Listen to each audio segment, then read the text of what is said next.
Good morning. It's Wednesday, January 6th, and this is the lesson for parametric functions. So we're going to cover a lot today. I wrote them all the topics down here so you see. So first we're going to talk about what parametric functions are. Pardon me. Then we're going to talk about how to find the length of a parametric curve, really similar to the length of a non-parametric curve with one big difference. We're going to learn how to take the derivative of a parametric function and then a second derivative. And then we're going to talk about physics with parametric functions, speed, distance traveled, and vectors. So it's a lot. It's to make up for the really relaxed day on Monday. Yes. So let's start. What are parametric functions? So you saw them in pre-cal. Do you remember them? That's a whole different story. So parametric functions, they might look weird, but they're just ways that we can use to define the movement of x and the movement of y separately. So you might see something like this. We might say x of t equals t squared and y of t equals 2t plus 1. We're defining x and we're defining y as two separate functions, but that's not abnormal. That's the way we often see ordered pairs. It's just a different way to do it. So the idea here is x and y are still talking about coordinates on the coordinate plane. We just have to figure out for every t, what is our x and what is our y. So for example, you might make a t chart. Actually, make it down here. Sorry. But it has an extra variable in it, which is t. So I have, to find x and y, I'm going to be figuring out what, using values for t. So sometimes with the parametric functions, it might tell you t is bigger than or equal to 0 or something. So let's start with that and see where that takes us. So let's say t is greater than or equal to 0, because often when we talk about parametric functions, we're like describing the motion of something, hence the physics part that's coming up at the end. So these help us a lot talking about motion, talking about like rocket launches and stuff like that. We use parametric functions a lot. So time is often something that we use, and time is often starting at 0 and moving forward. So let's say t is 0, what's x going to be? So t is 0, x is 0, and if t is 0, y is 1. So that means I have a point at 0, 1. That's how that works. Let's get the next one. Now t can be anything bigger than 0, so I could put in like 0.1, 0.2. It just depends on how small you want to make your change, but let's just use whole numbers. So if t is 1, x is 1, and y is 3, so that means I have a point at 1, 3. Okay, when t is 2, x is 4, and y is 5. So I have a point at 4, 5. And I can keep going. When t is 3, x is 9, and y is 7. So I have a point 1, 2, 3, 4, 5, 6, 7, 8, 9, 7. So you can see this like pattern of x's and pattern of y's. Not that we're going to look for those patterns, but this is all that's happening is we're defining x to be this way. It's like, 0 squared, 1 squared, 2 squared, 3 squared. And this one is being defined in a different way. We're adding 2 each time. So it results in a picture that looks like this. Now, if we gave ourselves other t values, like if we were not restricted to t being bigger than 0, and we gave ourselves the value of -1, I would have 1 for x, and now I have, if I plug in -1, I'd have -1 for y. So it'd be down here. If I plug in -2, I'd have 4, and -2, I'd have -4 plus 1, I'd have -3. Be down here. So maybe I end up with something that is parabolic, but on its side. Figuring out what the curve actually looks like is not that important, but I wanted to just give you a general idea of what parametric functions are. Without that understanding, it's a little like wonky. Now, I know I use the word functions, and this is not a function, but these two separately are. So that's another benefit of parametric functions, is that it allows us to take something that's not a function, but define it as is, like it is, like to look at the x as if it's a function, which it is, and the y as if it's a function, which it is. But then put all together, you have a relation instead. Okay, so generally I want you to understand from here that it's not as confusing as it looks. You're going to be given an equation for x and an equation for y, and these both just define the movements of x and y separately. This defines the movement of x, this defines the movement of y. And these are basically position functions. These are telling us where x is and where y is after certain t values. So we're just getting ordered pairs, and if you want to put them together, you can. Sometimes people like to know what direction you're going. So let's say t was bigger than or equal to 0. That would have eliminated this part of the graph. It would have started us here, and sometimes people put arrows to show the direction that the points went, because I'm starting in whatever. So that's the basic idea of parametric functions. One way I like to think about it too is it's almost like it's an Etch-a-Sketch. Do you ever play with an Etch-a-Sketch? Those things that have the red border and then the dials down here, and this dial controls the left and right movement, and this controls the up and down movement. So like when I turn this to the right, my thing goes over. When I turn this, it goes up. And if I can turn them both at the same time, I go diagonally or curve or whatever. That's what parametric functions are. They're one big Etch-a-Sketch where the x moves separately from the y, but they still combine to form whatever curve you want it to form. Okay, so that's your basic crash course on what parametric functions are. So now the calculus of them. Remember last time I said you should make like a little formula sheet? That would be a good idea. So you're going to start adding to that formula sheet. We're going to have a bunch of stuff to add onto the formula sheet today. The first thing is how to find the length of a parametric curve.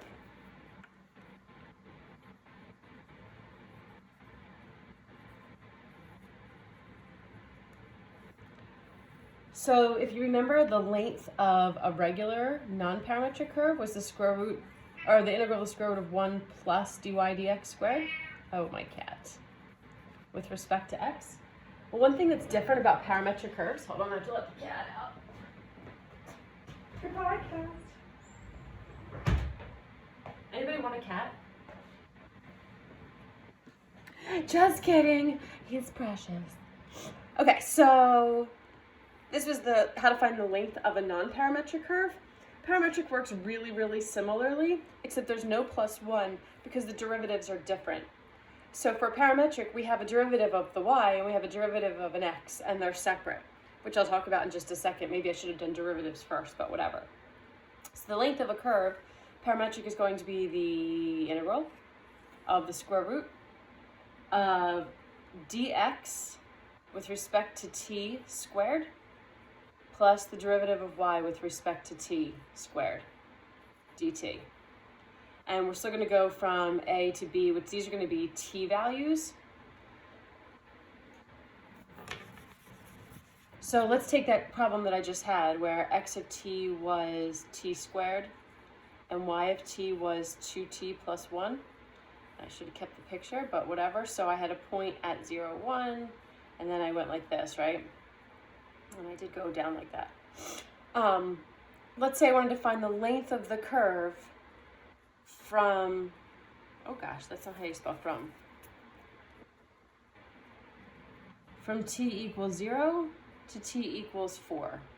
So I forget what those were, but t equals 0 would be here, and t equals 4 would be, well, let's not go to 4. Let's go less. Let's just go to 3. Would be at 9 and then 6, 7. Okay, so let's find the length of that curve. So to do that, I'm going to take the integral from 0 to 3 of the square root of the derivative of x squared plus the derivative of y squared with respect to t. So that third variable, t, kind of throws things off a little bit, but the idea is still the same. I'm going to take the derivative of x with respect to t. So here's x. Well, because I'm taking the derivative of x with respect to t, there is no chain. The derivative of t squared will just be 2t. I don't have to multiply by dt because that's just 1. I'm taking the derivative with respect to t. So this is dx dt squared plus the derivative of y with respect to t is just 2, and that's also squared dt. There's the formula for it. Put this in our calculator. I actually have my calculator not with me at the moment, so I'm going to have to just go with it. So we're going to have 4t squared plus 4. No, I cannot take that integral by hand. There would be no way for me to do that. So you'd have to use the calculator and get a numeric answer. Sorry, I don't have it with me. Okay, so that's it. Length of a parametric curve. Write this down and you've got it. So that leads us right into how to take the derivative of a parametric function.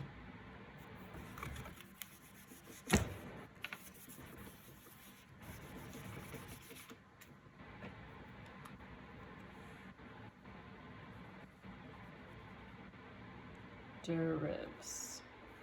Para. Okay, so you know how derivatives we can write as dy dx? Well, with parametric functions, when they want you to find dy dx, or the derivative, what they're asking you to really find is the derivative of y with respect to t over the derivative of x with respect to t.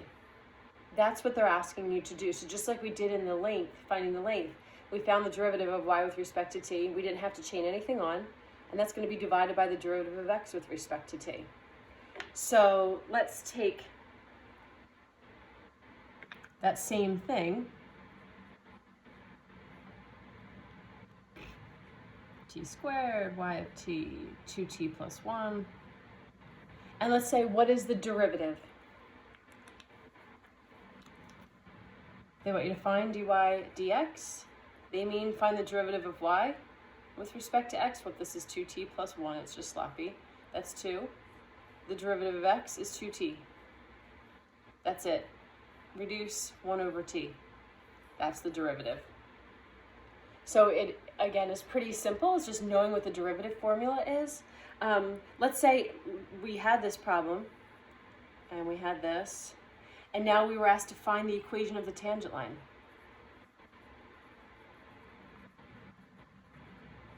And let's find it at that point 3, 7. I'm sorry, 3, 7 is not a point. When t equaled 3. Let's say it just says find equation of tangent line when t equals 3. What do I need for a tangent line? I need a slope and I need a point. So the point here is going to be whatever x and y I get when t is 3. So when t is 3, x is 9. When t is 3, y is 7. And the slope is here.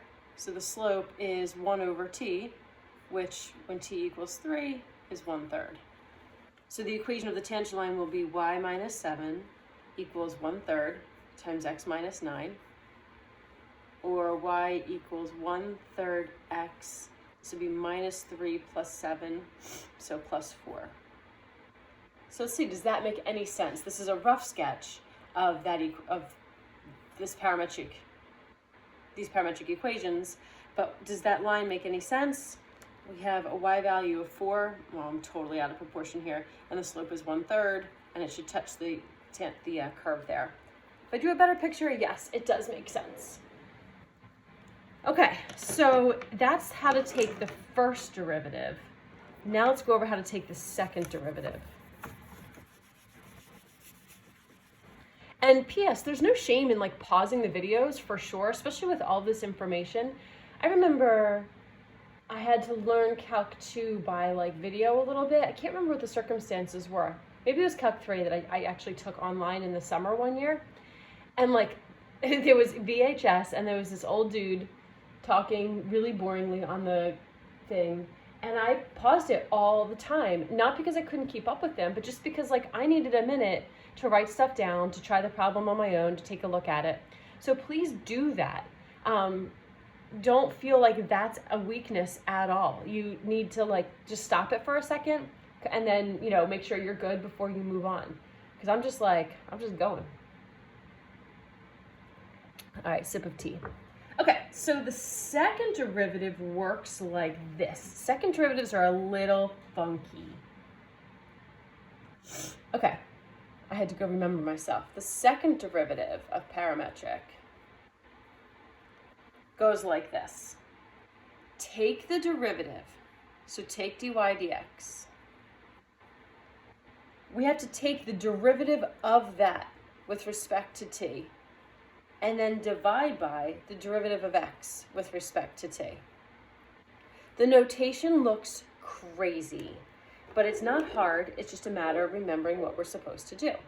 So again, let's say x of t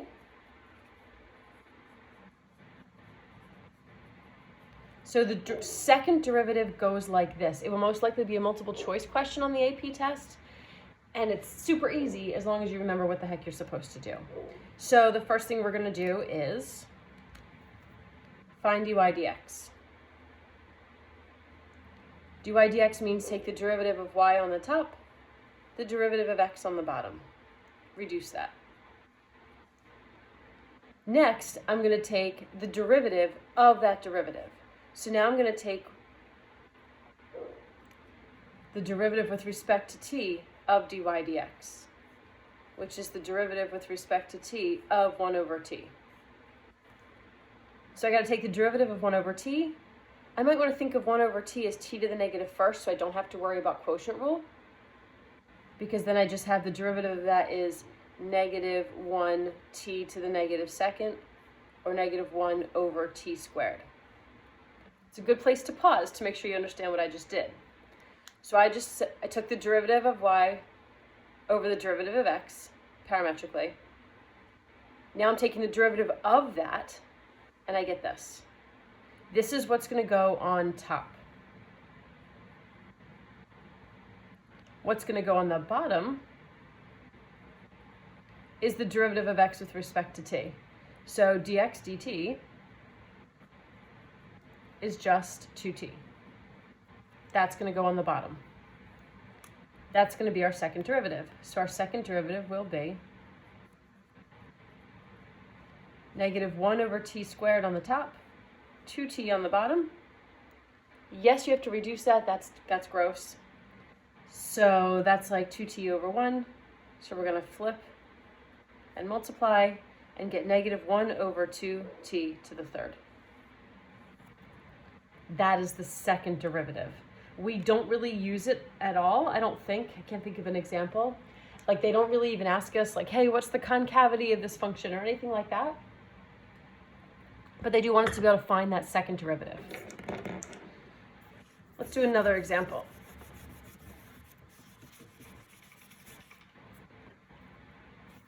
And this is a kind of cool example. Let's say x equals 3 cosine t and y equals 5 sine t.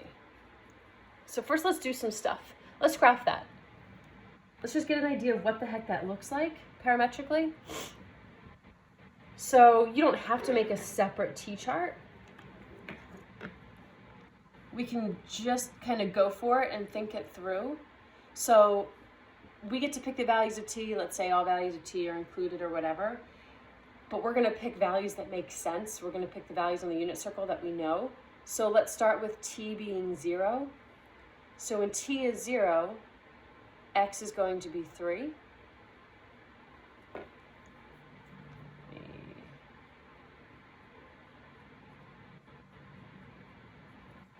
You can check me on that, right? When x is 0, cosine of 0 is 1.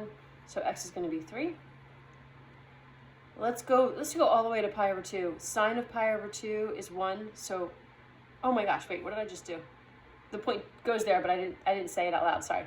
So when x is 0, oh my god. When t is 0, x is 3, and y is 0. I'll make the chart. Let's not be so fancy.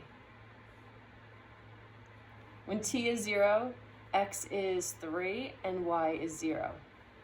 Now let's let t be pi over 2, because we know we're going to get some good values out of that. When t is pi over 2, x is 0, and y is 5. So we're going to put up here. When t is pi, x is going to be negative 3, and y is going to be 0. Put over here. when x is 3 pi over 2, I'm sorry, when t is 3 pi over 2, x is going to be 0 and y is going to be -5. So we have this elliptical type thing. That's what that shape is. Terrible drawing, but that's what it looks like. So just to remind yourself what parametric functions are, even though that was still today's lesson. If we had to find the length of the curve, what would we do? Little review in the middle of a lesson. If we had to find the length of the curve from, let's say, 0 to pi over 2, maybe pause it and go ahead and write it down to make sure you're good with that. But it would be the integral from 0 to pi over 2 of the square root of the derivative of x squared. So the derivative of x is -3 sine t, and that would have to be squared, plus the derivative of y, 5 cosine t squared with respect to t. I would have to get that numerically, and my calculator would get it for me. Sorry about the shadow. I think it's my mug. Oh, look at that.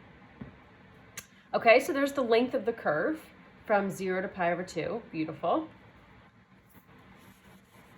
Now let's get the derivative. So what is dy dx? That means take the derivative of y, put it on the top. Derivative of x, put it on the bottom. And there we go. Let's get fancy. What's cosine over sine?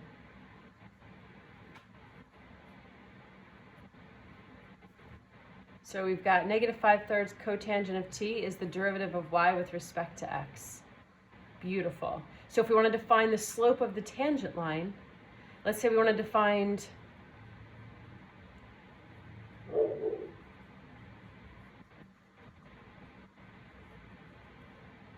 at t equals pi over 4. So let's find the slope right here. What's the slope there? Here's the derivative. So we're going to plug pi over 4 into this. -5/3 times the cosine of cotangent of pi over 4. What's the cotangent of pi over 4? Oh my gosh, that's just 1. So this is going to be -5/3 times 1, so -5/3. Does it make any sense? Here's my picture. This is the tangent line. What's the slope of it? -5/3? Okay, I'll buy it. So that slope is negative. It's a little steeper than it is, whatever, wide, blah, blah, blah. So yeah, totally makes sense. Okay, so we've got that. Now let's take the second derivative. It's not going to really tell us much that's meaningful, but let's still just, so that we understand how to compute it. It's probably the hardest thing to compute because you don't want to pay attention this long, but here we go. So to get the second derivative, we take the first derivative, already got it, and we're going to take the derivative of it. That's going to go on the top. So the derivative of this will go on the top, and then the derivative of x will go on the bottom. So here we go. Here's the dy dx. The derivative of dy dx goes on the top. So -5/3 times, what's the derivative of cotangent? Negative cosecant squared. That goes on the top. And on the bottom goes the derivative of x, -3 sine t. Clean this up a bit. This is going to become positive. So what would you do with, this is going to become 5/9 cosecant squared t over sine t. And this is negative. That's probably gross. So maybe something cancels. Let's just see what happens. -5/9 times cosecant is 1 over sine. And this is sine over 1. Let's flip it and make it 1 over sine. So we really have -5/9 sine cubed, or -5 -5/9 cosecant cubed. Either way, I don't know which one would be. This is probably prettier, but either way. All right, this lesson's a lot. What time is it? 25 minutes. Yay, we're gonna keep going. I know it's a lot, but you got a couple days to kind of get through it. And on Friday, I don't know that I'll be doing any more lesson stuff. We'll do more practice. We'll look at some open-ended questions. So, fair enough. Okay, physics. So now we understand what derivative functions are, that they determine the x and the y movement separately. So now we just have to answer a couple of questions. One is, well, speed, distance, and velocity. I was going to start with vectors, actually. Let's just get that out of the way, because they're so easy and people have trouble with them. Vector, not from Despicable Me. All a vector is, so like I don't have a degree in physics, but vectors feel like a really simple way of describing motion. Vectors have you make fancy parentheses like these, and the first term of the vector describes the x, and the second term in the vector describes the y. Or you could say the first term in the vector describes the left and right movement, and the second term in the vector describes the up and down movement, the x and the y. You have three kinds of vectors, at least we do: position, velocity, and acceleration. This is a position vector.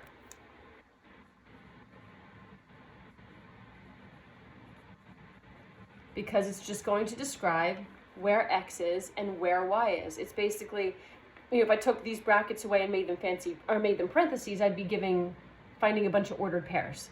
This is just figuring out where's x and where's y for all these different t's.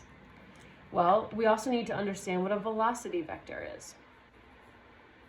Because if we're going to define x and y separately, it's not always helpful to get dy dx.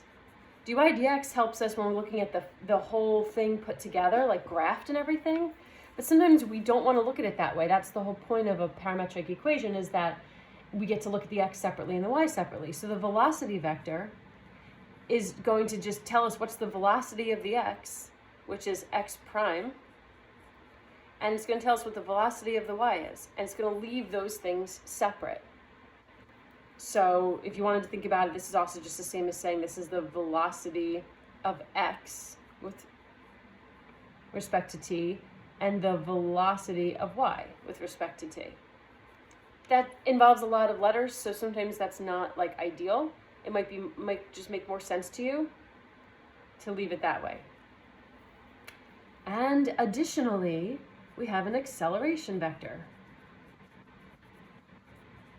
which just describes the acceleration of both parts separately, which we find with the second derivative of x and the second derivative of y. So if you wanted to also think about this is the acceleration of the x with respect to time, and this is the acceleration of the y with respect to time. But that's it. There's nothing to it. So for example, the example that we keep using, if they asked us for the position vector, we would have the x would be t squared and the y would be 2t plus 1. There you go. If they want the velocity vector, the x would be 2t, the y would be 2. If they want the acceleration vector, the x would just be 2 and the y would be 0. This is telling us how these things are changing with respect to time. So obviously the acceleration is constant. That's why we don't get any more variables. The velocity of the y is constant, but the velocity of the x changes. And then the position of both is changing at separate rates. But that's it. That's all vectors are asking you for. A lot of times you'll be asked for the velocity vector, and people will go find dy dx. That's wrong. The only time you're going to find dy dx is if they ask you for the derivative. If they want the velocity vector, they're talking about this. Okay. So there's vectors. Now let's talk about speed and distance. Usually it's like speed of a particle. We're always going to have particles are moving along the axis or along the coordinate axis. The x is moving like this, the y is moving like this. What's the speed of the particle? And the other is, what is the distance traveled?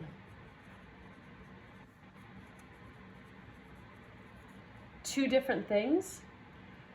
So speed is talking about, if we think about like the x is moving a certain speed and the y is moving a certain speed, how do we find the speed of the whole thing?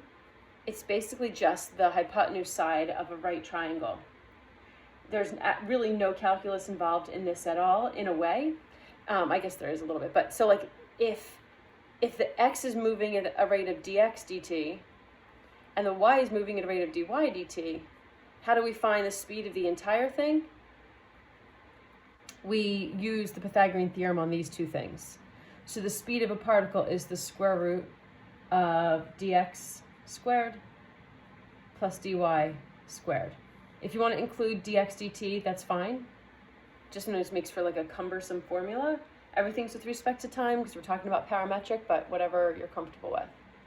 So the speed of a particle is just found using Pythagorean theorem with the derivatives. The change in x and the change in y result all together in a change of z or whatever, in this change of that diagonal.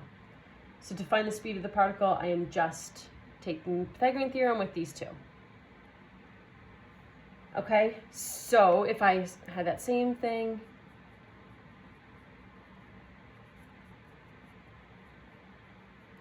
the same equations we've been using, the speed would be the square root of 2t squared plus 2 squared.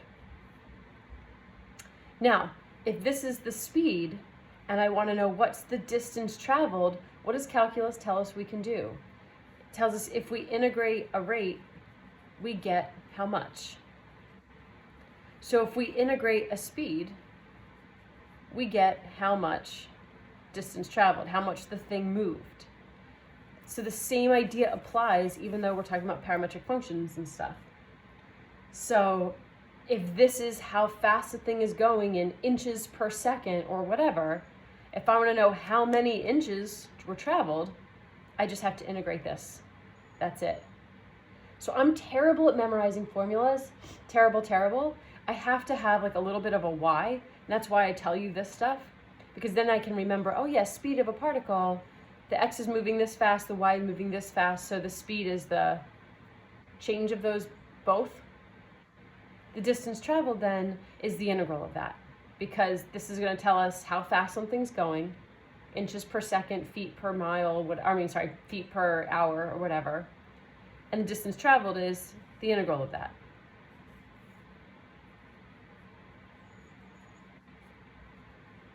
Again, if you want to put these with dt's, that's fine. With respect to t. That is it in terms of notes. And I say that's it, and it's been probably over 30 minutes, so I don't mean to say that that's a little bit. So after this, I want you to go try some problems. So if we were in school, I have these like note cards that I would have had you guys go through, and then the answers are on the back. But we're not in school, so we're not going to do it that way. So I'm going to post these, and I want you to try them. On Friday, yes, we are going to do a quick check. So on Friday, we will do some kind of quick check of questions from this that will be pretty straightforward. So just to make sure you understand what you're doing. And then we're going to go through on Friday some open-ended free response questions about parametric stuff. And we'll be ready to move on to polar next week. So that's fun. All right. Thanks for staying tuned.